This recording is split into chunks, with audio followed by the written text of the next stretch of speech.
Is it recording? Well, hello, Thomas here. Somebody asked me the other day, how do you get good shots? Like, what do you do to get those shots that look awesome? And it's a kind of a big question, so I'm gonna attack it by thinking about the principles rather than all the technical kind of nitty-gritty stuff that takes a while to kind of and detailed, boring explanation. So I'm going to give you 3 principles that you can keep in mind when getting good shots that are going to steer you in the right direction.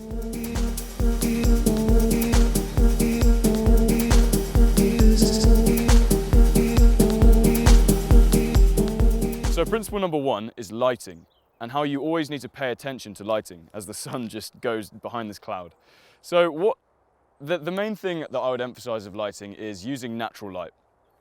This looks 20 times better than using indoor light. Ones that come from the ceiling give that horrible effect. You want to get outdoors as much as possible, and if not getting outdoors, if you need to shoot indoors, always shoot with your subject in front of a window.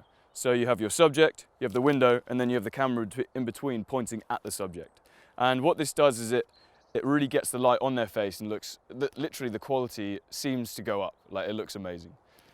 Also with outdoor light, you always want to film using the same thing so that you want the sun on the subject's face, as this is just going to look so much better. And what I'm trying to do right now is shoot at what we call golden hour, which is the hour just before sunset and the hour just after sunrise. And this just makes everything look amazing. Like, it makes it look fantastic. It's a weird word. It makes it look good. When the sun is like shining on the subject's face at this hour, gives everything a golden glow, rather than shooting at midday, which is usually the worst time to shoot. And I'm going to show you an example of what that looks like right now. I don't like this. I don't like it. Looks pretty terrible, right? So that's why you need to shoot at golden hour. You don't need to, but it's always good to try and shoot at that time as much as possible because things just look awesome.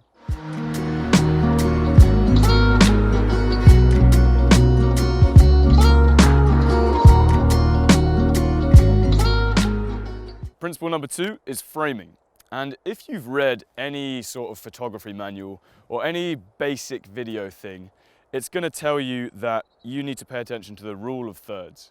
And this is huge. So I'm just going to give you a really brief description here. So the rule of thirds is, if you have your screen, you need to imagine that it's cut up with 2 lines here and 2 lines here. And what you want to do is position your subject, or whatever you're filming, or cool points in the frame, along the lines, and preferably at the corners where the lines intersect.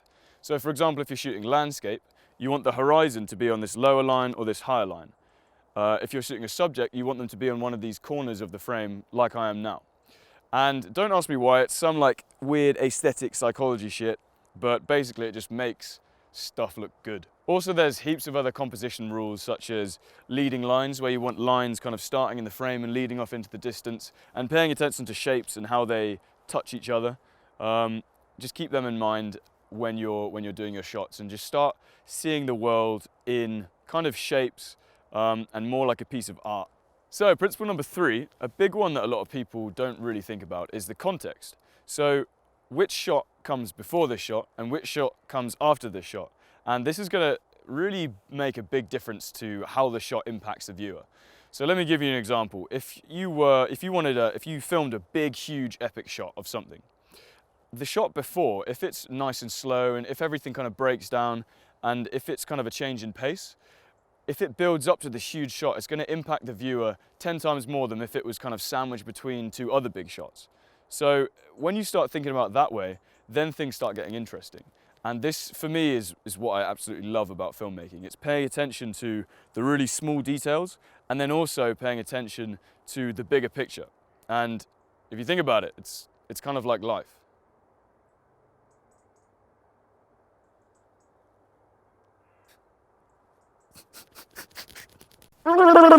So those are the 3 principles I'm going to leave you with today. If you have any questions, just comment below. Or if you're getting this by email, then just hit reply on the email. If you're not getting this by email, then get my free gear list, which is in the link below. This is basically the items that I use on a day-to-day basis in making my films.